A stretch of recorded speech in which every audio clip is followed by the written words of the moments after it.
어제 이어서 요한복음 13장 이어서 14장 계속해서 말씀 나누도록 하겠습니다. 여러분, 어제 13장 말미에 새 계명을 준다 그랬잖아요. 새 계명을 너희에게 주노니 서로 사랑하라. 내가 너희를 사랑한 것 같이 너희도 서로 사랑하라. 너희가 서로 사랑하면 이로써 모든 사람이 너희가 내 제자인 줄 알리라. 성경은 어떻게 보면 하나님의 설득이죠. 설득. 또 어떻게 보면 구애라고도 할 수 있죠. 구애. 사랑. 하나님이 우리를 사랑하신 거죠. 우리가 하나님을 사랑한 것이 아니라 하나님이 우리를 사랑하셨죠. 진정한 사랑을 한다면 자신은 안중에도 없죠. 사랑 안 해봤어요? 여러분, 사랑 해보셨잖아요. 잘 모르시겠다고요? 그러면 진정한 사랑을 안 해본 거죠. 서로 남녀가 태어나서는 평생에 한 번은 진정한 사랑을 하죠. 저 여자를 만나서, 저 남자를 만나서 내가 나의 생애를 다 주고도 아깝지 않다. 이래서 결혼을 하죠. 이와 마찬가지로 성경은 하나님의 구애, 하나님의 전부를 주고도 아깝지 않는 우리를 사시기 위하여 하나님의 구애에 대한 처절한 이야기, 그 이야기가 성경인데, 이제 마지막 그 하나님의 마음을 전하려 오신 아들 예수, 그 예수도 우리에게, 제자들에게 마지막 계명을 주고 가요. 그것은 서로 사랑하라. 6월절 저녁 다락방 언약식에서 하는 말씀은 유언과도 같은 거죠. 우리 부모님이 자녀들을 다 모아놓고 마지막 유언을 할 때는 가장 들려주고 싶은 이야기, 3년 6개월 동안 공생애에 예수께서 하신 여러 말씀이 있지만 이제 이게 결론이죠. 사랑이죠. 사랑. 자신을 드리는 사랑, 죽음 사랑, 십자가의 사랑,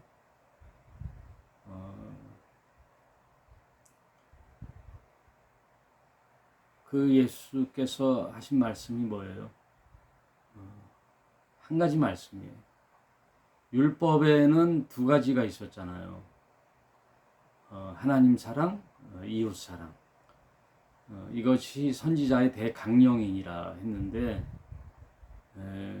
예수께서 너희들에게 이른 바와 같이 율법에도 정한 바와 같이 하나님을 사랑하고 또 내 이웃을 사랑해라. 그걸 다시 주지시키는 것이 아니라 새 계명을 주는 거예요.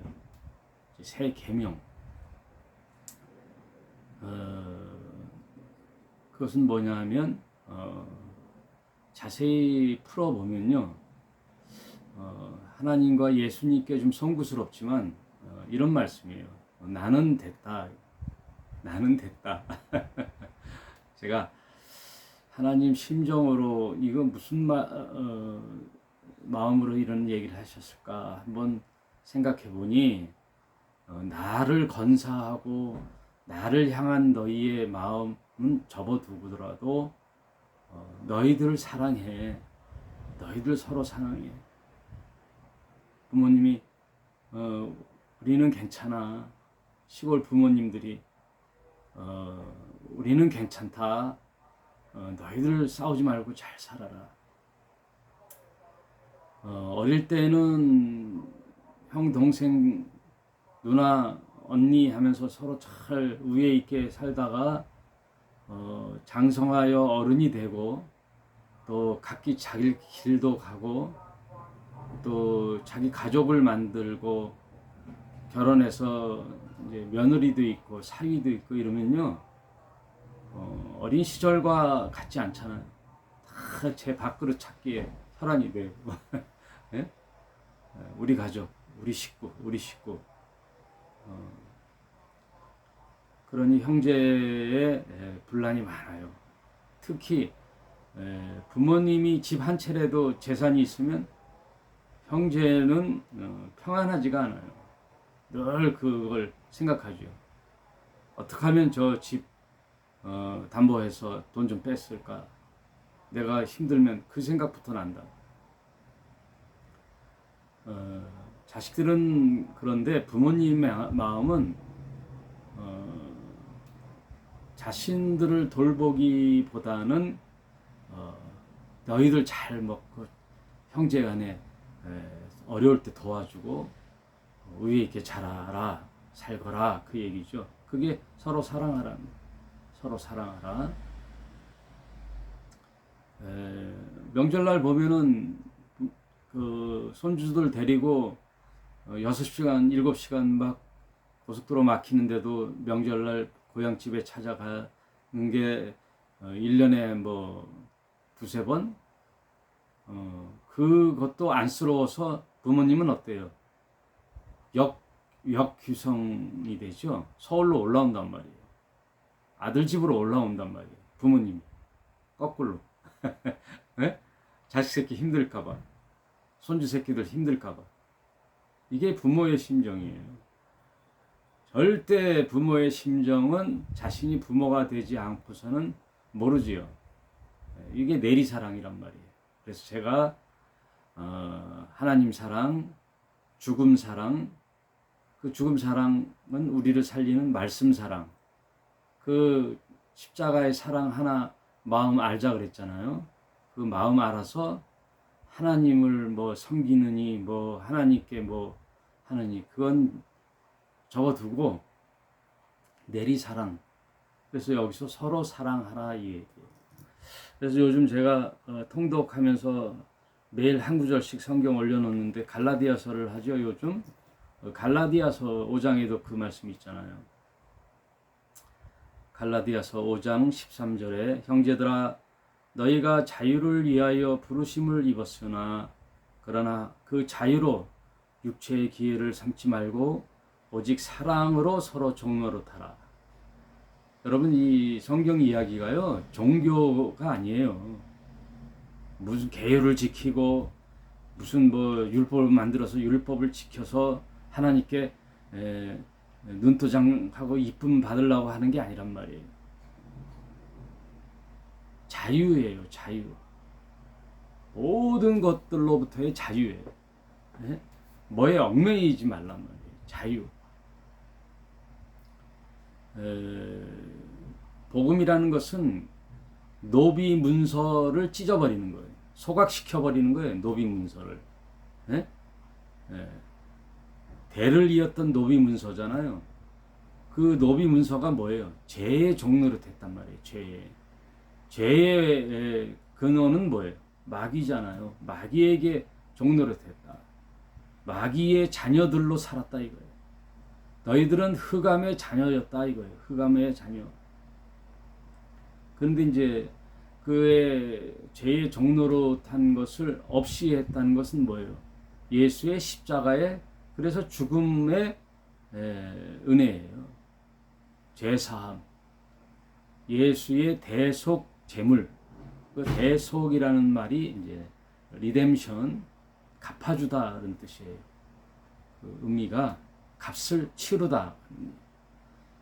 노비의 그 경제적 가치가 뭐예요? 얼마다. 그 주인 노비를 소유하고 있는 주인들은 노비들이 재산이니까 그 재산값을 치르고 노비를 꺼집어내어 노비 문서를 찢어버리는 것, 그것이 제 속량이거든요. 끄집어내요. 이게 충청도 사투리인가? 끄집어내요. 끄집어내는 거예요. 네. 하나님은요, 우리를 거기서 끄집어내는 거예요. 흑암에서 우리를 끄집어내는 거예요. 죄의 종로로 탄 것을 억압된 우리를 끄집어내서 자유를 주는 거예요. 네. 그래서 그 구약에 있는 모든 제도가 희년이 되면 자유가 공포되잖아요. 여러분, 희년 제도 아시죠? 59년, 이제 50년이 되면 노비들에게도 자유를 주고 원래 그 땅 주인에게도 그 땅을 되돌려주는 거예요. 그러니까 완전 다시 원점, 제로, 제로 세팅, 원점으로 다시 해주는 거예요. 그게 뭐예요? 자유라는 거예요. 자유. 여러분, 자유처럼 고귀한 게 없죠. 그래서 남편과 아내도 서로 억압이 되면 안 돼요. 짐이 되면 안 돼요. 남편이 오면 반겨야지. 아이고 하고 힘들어하면 안 돼요. 아내가 오면 반겨야지. 남편이 어디 출장 갔다? 아주 자유라 그러죠. 또 정년퇴직하고 남자가 삼시세끼 하면은 아주 죽을 맛이죠. 매일 집에서 삼시세끼 먹는, 나가라 이거죠. 나가라. 여보, 그동안 우리 가족을 위하여 벌어 먹이기 위하여 얼마나 힘들었어 하고 참 자유를 주고 평안을 줘야지. 여러분, 그 자유를 얻은 그 기회를 육체의 기회로 삼지 말고, 오늘 그 얘기하려는 게 아니라 오직 사랑으로 서로 종로로 타라. 자유 전의 종은 억지로 붙잡혀 있는 거 아니에요. 타의에 의하여, 흑암 세력에 의하여, 죄의 원인으로 인하여 억압됐는데, 이제는 오직 사랑으로 서로 종로로 타라. 이 얘기는요, 자원하는 마음이에요. 자원하는. 여러분, 자원할 때는 기쁨이 있잖아요.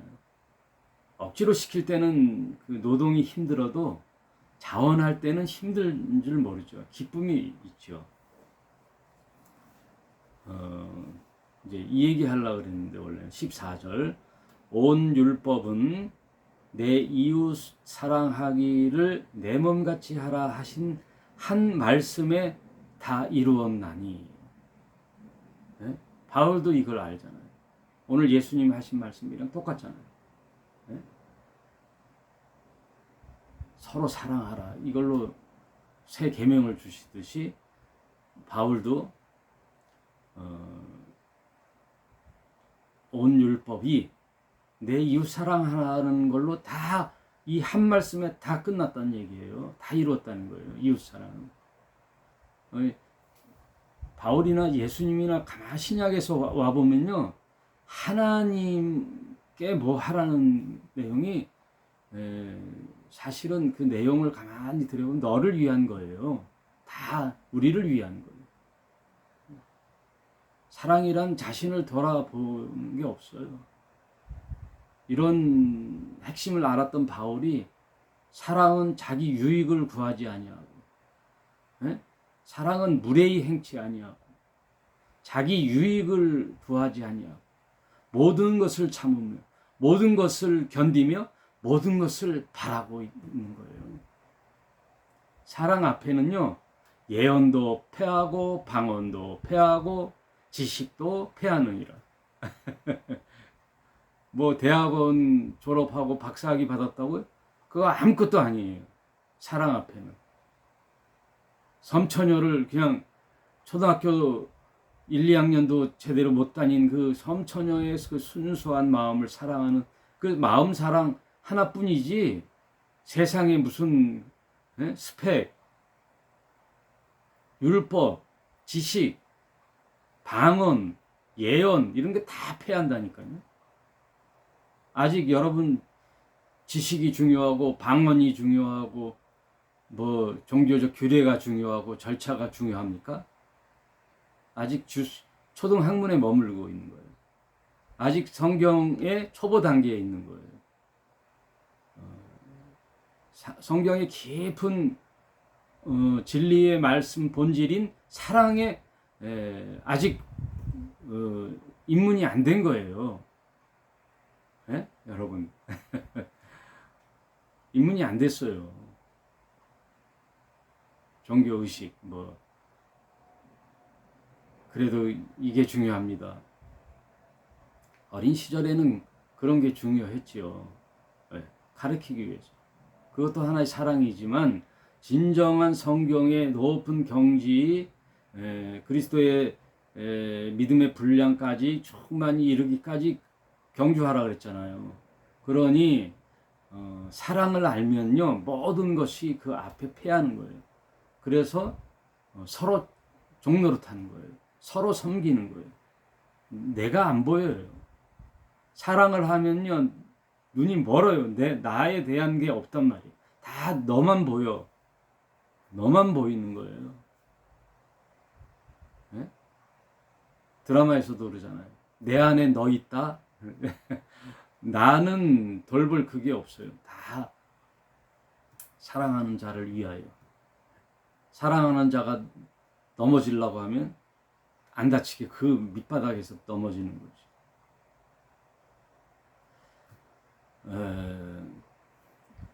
율법은 다 패하는 거예요. 여러분 율법 하는데 율법 패하는 거예요.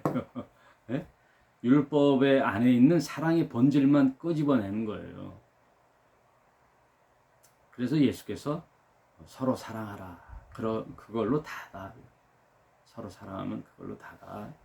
오늘 14장으로 들어가겠습니다. 14장.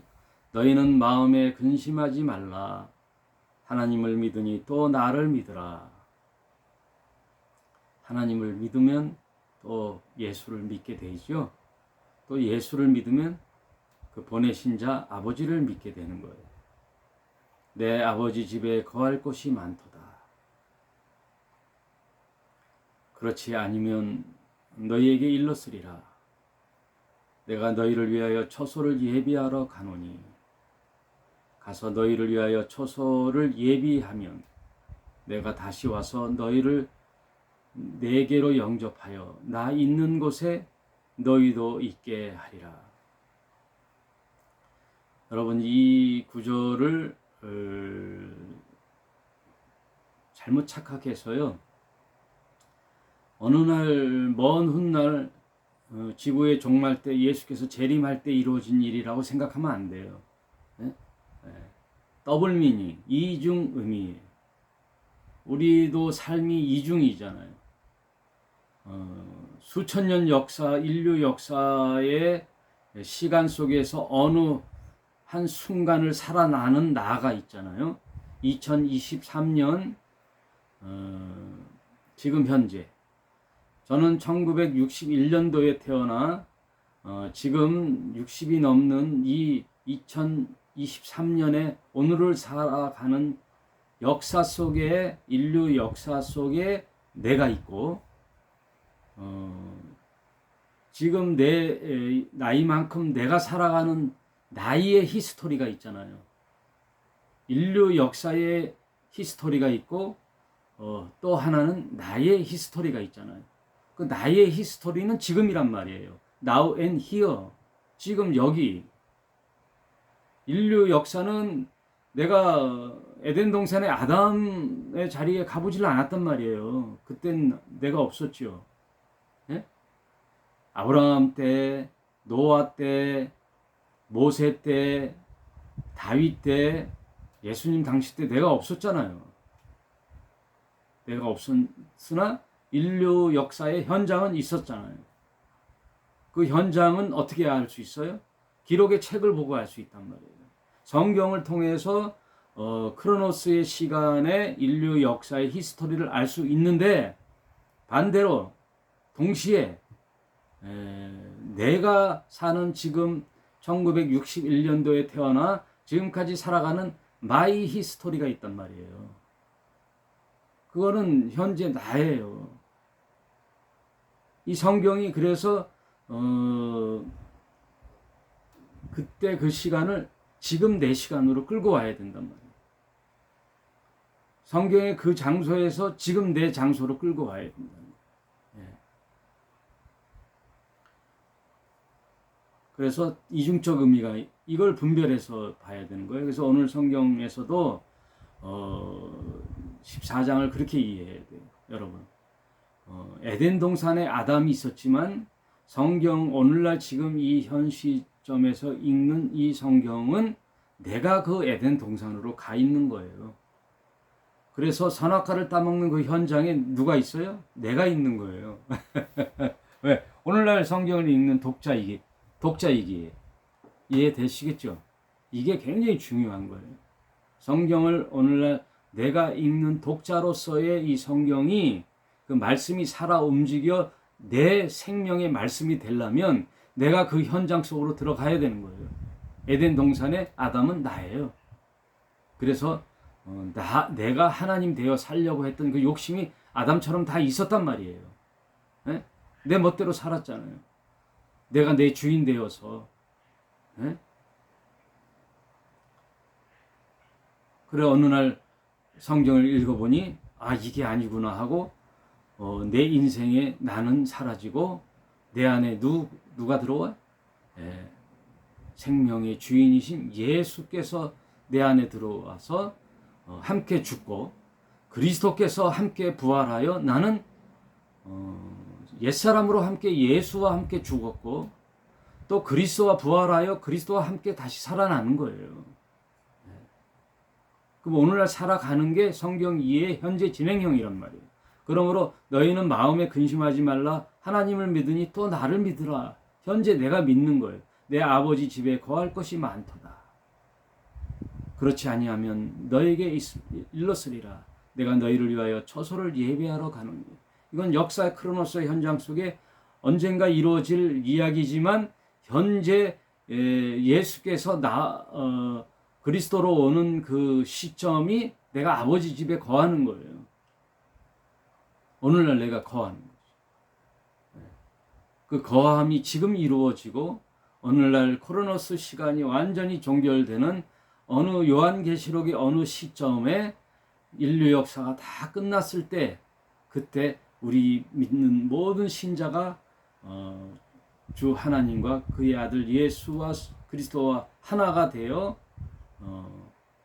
영원히 함께하는 그런 세상, 그 세상이 현재 지금 이루어지고 또 이루어져 가고 있는 거죠.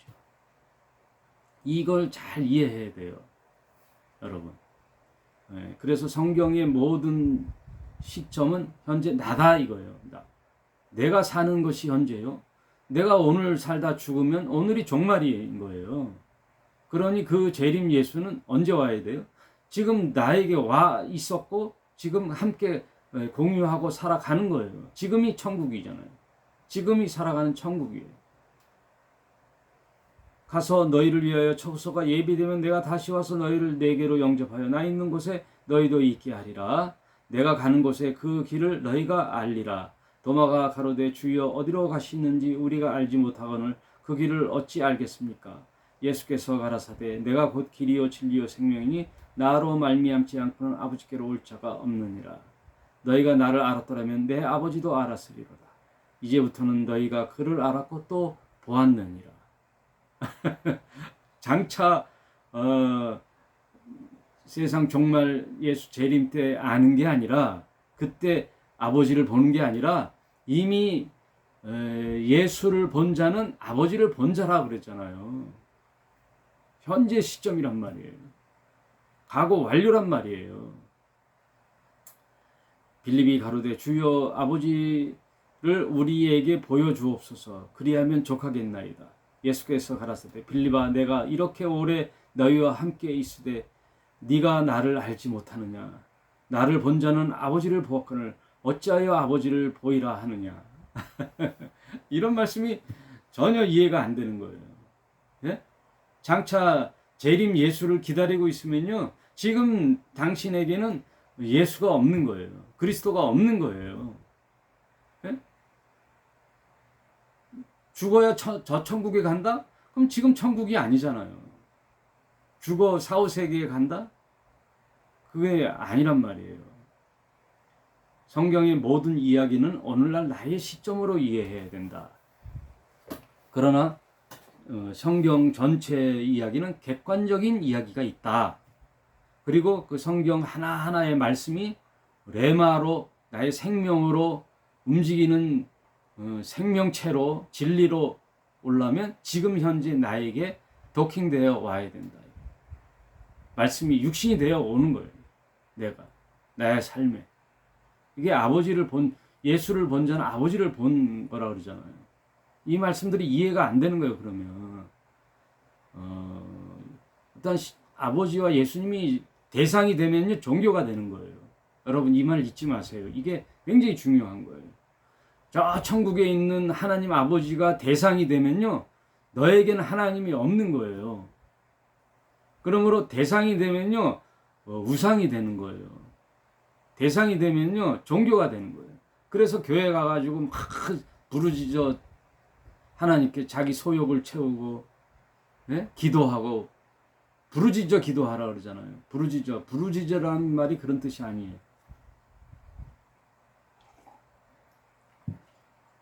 하나님 말씀을 부르짖으라는 거지 자기 욕심 채워서 아구땜 하라는 게 아니에요. 네? 성경을 좀 알고 믿으란 말이에요. 제대로. 네? 여태 맨 그런 목사님들에게만 가르침을 받아가지고 맨날 이 목사님은 다른 목사님 뭐 얘기하는데 그게 아니에요. 성경을 제대로 보고 그 말을 있잖아요. 아까도. 네? 아까도 있잖아요. 예를 들어 온 율법은 내 이웃을 사랑하기를 내 몸같이 하라 하신 말 이 한 말씀에 다 이뤘느니라. 갈라디아서 5장 14절 적어놓고 찾아보세요. 이 한 말씀에 다 이뤘다는데 자꾸만 왜 구약 율법을 들이대고 율법의 구약의 제도에 얽매여 가지고 제사장처럼 난 참 무슨 뭐 또 뭐라 그러죠? 한 달에 맨 첫날 드리는 그럼 무슨 예배라 그러더라? 깜빡 까먹었네 그것도. 예? 뭐 하여튼 솔로몬이 뭐 일천 번제 했다니까 일천 번제가요 번이란 말이 버닝 오퍼링이에요. 버닝 오퍼링. 버닝은 뭐예요? 불에 태우는 거잖아요. 근데 일천 번제라 그러니까 번을 넘버 제사로 알아? 대체 지금 뭐 신학교에서 말씀을 성경을 어떻게 공부한 거야? 에? 눈으로 공부한 거야? 어디로 공부한 거야? 이상한 말 나올 뻔했네.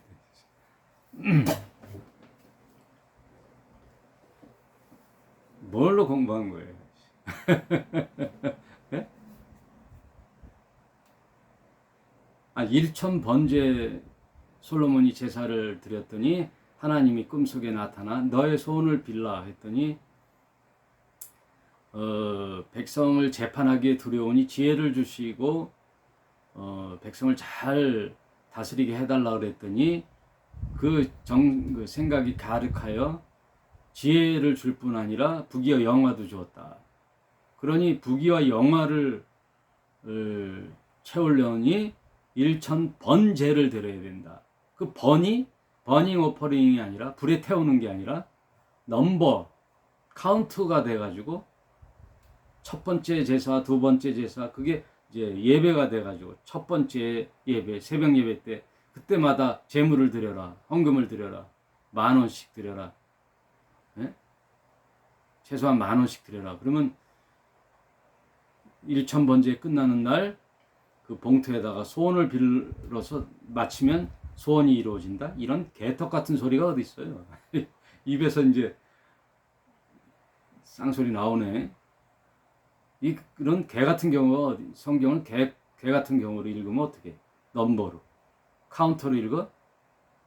그래도 뭐 믿음 길러주고 예배 참석하게 하는 좋기는 개코랑 시커먼 속내를 다. 하여튼 1,000번째 드리는 교회 봉투 있는 교회는요 싸그리 가짜예요. 다 저기 개나 주라 그래. 그거 다 속이는 자들이에요. 속이는 자들이에요. 1,000번째 버닝 오퍼링 카운터가 아니란 말이에요. 1,000번째가 아니란 말이에요. 그러면 10,000원씩 1,000번 드리면 1,000,000원이에요. 1,000,000원 헌금을 전 교인이 하라 그러잖아요. 전 교인이 하면 100명이면 얼마인지도 모르겠네. 하여튼 어떻게 하든 헌금을 뜯어내려고 수단 방법 가리지 않고 딱 봉투를 만들어 놓는데 생일 감사 헌금, 개업 축하 헌금, 이사 신방 헌금, 이사했더니 목사 초청해가지고 봉투를 2개 준비해라. 하나는 목사님, 하나는 교회. 하여튼 강도요, 절도예요. 하나님 말씀을요, 개인의 비전을 이용하여 교회의 성장을 꿈꾸고 하면 절도요, 강도예요.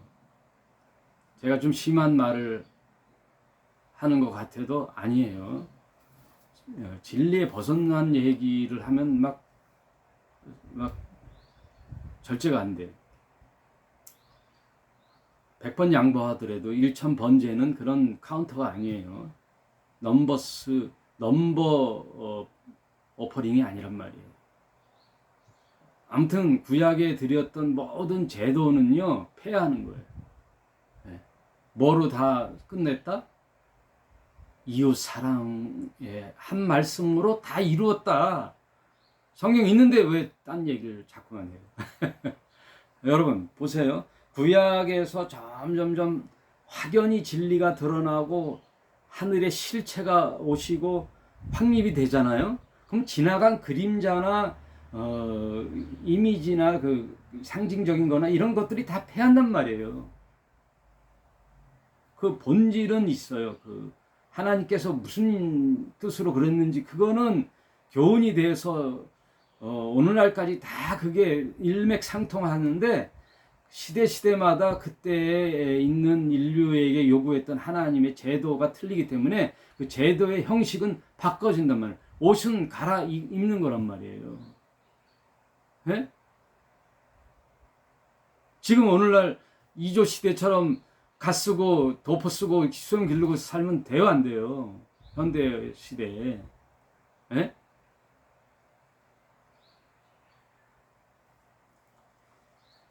핸드폰을 컴퓨터처럼 쓰는 시대에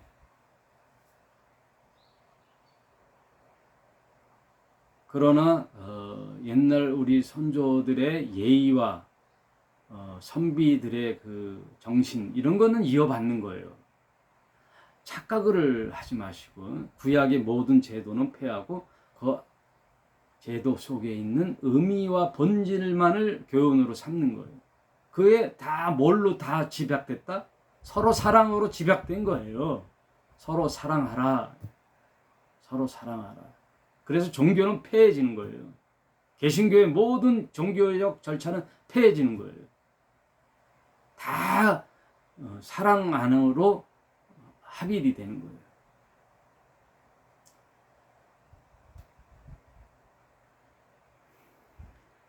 개신교가 빨리 그래서 그런 교회들이 무너져야 돼요. 여러분, 뭐 개신교가 무너지는 게 안타깝다? 그 유럽에 있는 교회들이 사라지고 술집으로 변하는 게 안타깝다? 아니 예루살렘 성전마저도 무너져라 했는데 왜?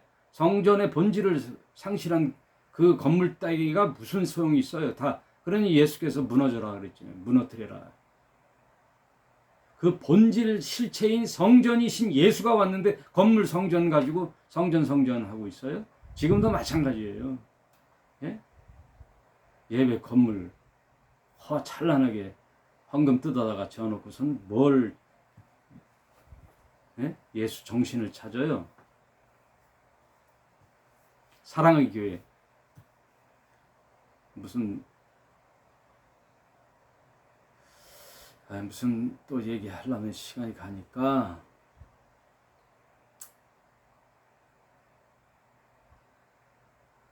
현재 진행형으로 그리스도께서 내게 오는 거예요. 예? 먼 훗날 얘기가 아니에요. 예수는 지금 내가 곧 보혜사 성령을 보내줄 것이다. 그러면 그 보혜사 성령이 오시는 그 하나님도 하나님이잖아요. 그 하나님도 아버지 하나님이란 말이에요. 그래서 다 뭘로 통일되느냐? 그리스도로 통일되는 거예요.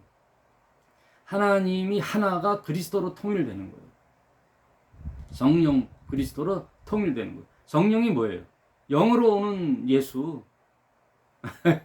영으로 오신 예수. 예수를 본 자는 아버지를 본 자다. 예수가 아버지. 보내는 형식으로 아들로 왔지 실체는 아버지란 말이에요. 아버지와 아들은 하나란 말이에요. 그 아버지와 아들과 보내는 성령도 하나란 말이에요. 그러니까 모든 하나님이 그리스도로 통일된단 말이에요. 에베소서에 있잖아요. 그리스도로 통일되는데 그 그리스도가 내게로 오면 내가 아버지를 모시는 집이 되는데 내 마음이 아버지가 거하는 집이 되고 나도 하나가 되는데 그래서 그리스도가 내 머리로 도킹하면 내가 그리스도와 하나가 되는데 혼연일체가 되는데 무슨 대상이 돼서 아구땜을 하고 기도를 하고 뭘 또 재림 예수를 기다리고 그래요.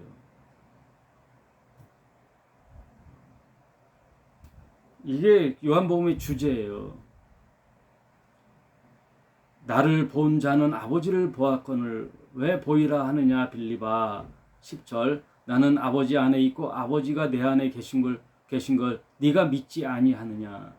내가 너희에게 이런 말이 스스로 하는 것이 아니라 아버지께서 내 안에 계셔서 그 일을 하시는 것이라. 그러니 아버지가 일하시니 나도 일한다. 그러니까 내가 하는 일이 아니라 내 안에 아버지께서 하시는 거야. 내 말도 아버지가 하시는 말씀이야. 그걸 모르는 거예요. 유니티 하나로 된단 말이에요. 내가 아버지 안에 있고 아버지께서 내 안에 계심을 믿으라. 이게 요한복음의 주제예요. 그 더 나아가 어떤 주제가 있느냐?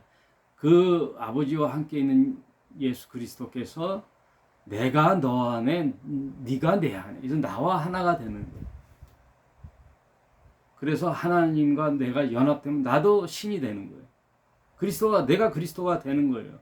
왜? 내가 합일이 됐는데, 예? 신의 성품에 참여하는 거예요, 그게.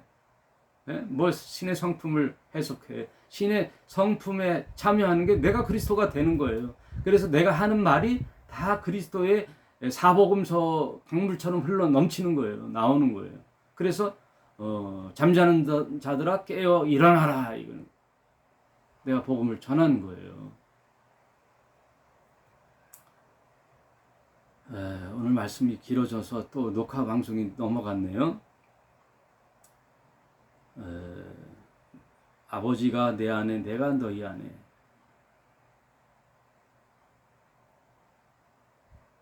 17절 16절 내가 아버지께 구하겠으니 그가 또 다른 보혜사를 너희에게 주사 영원토록 너희와 함께 있게 하리라. 거기가 아버지 집이란 말이에요. 내가 가면 곧 너희에게 다시 오리라 한 말이 성령을 보내주신다는 거예요. 그래서 성령이 뭐라고요? 영으로 오는 그리스도, 예수 그리스도란 말이에요. 십자가에 달려 죽인 인간 그 이름은 예수고 영으로 오시는 분은 그리스도란 말이에요. 그 그리스도가 기름 부어주는데 그 그리스도는 누구다? 성령이다. 기름 부음을 받으면 내가 성령 그리스도와 함께 하나가 되어 나도 그리스도처럼 입으로 토해내는 것마다 기름이 강물이 흘러 넘치는 것, 그래서 너도 살려주는 거예요.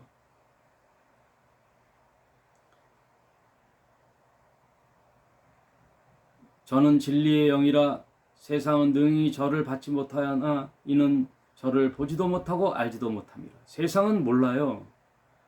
말씀을 아는 신자들만 안단 말이에요. 그러나 너희는 저를 아나니 저는 너희와 함께 거하심이요 또 너희 속에 계심이겠습니다. 이렇게 성경이 있는데 이게 성경에 있는데 안 읽고 뭐 하세요? 이렇게 확연한 게 어디 있어요? 내가 너희를 고아와 같이 버려두지 아니하고 너희에게로 오리라. 장차? 먼 훗날? 아니면 지금? 지금 그리스도께서 도킹하여 계시고 이미 도킹한 자는 계속 그 기름 부음이 넘쳐 흘러 그리스도와 함께 어떻게 해요? 영원히 계시겠습니다.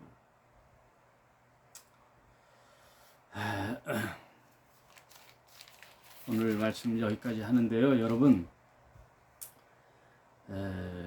그냥 교회 다녔더니 목사님이 이랬대 하고 지나간 교회에서 들었던 얘기대로 누이 좋고 매부 좋고 이렇게 지나면 안 돼요. 분별할 줄 알아야 돼요. 말씀을 놓고 분별해야 되니까 어떻게 해야 돼요? 말씀을 알아야 되잖아요. 여러분 분별하셔야 됩니다. 이 진리의 말씀을 누가 목사를 의존하지 마시고 목사가 안내해 준 대로 여러분들이 확인을 하셔요. 보세요 성경에. 그래서 조금 이해되게끔 설명을 해주는 게 목사의 역할이에요. 선생님이 학교에서도 조금 힌트를 주고 공부하는 방법을 가르쳐 주는 거지. 실제 공부는 누가 하는 거예요? 학생들이 하는 거예요. 학생들이. 구약, 신약, 교회를 보는 눈, 분별할 수 있는 눈, 귀 열려 있기를 바랍니다. 오늘 말씀 여기까지 할게요. 감사합니다.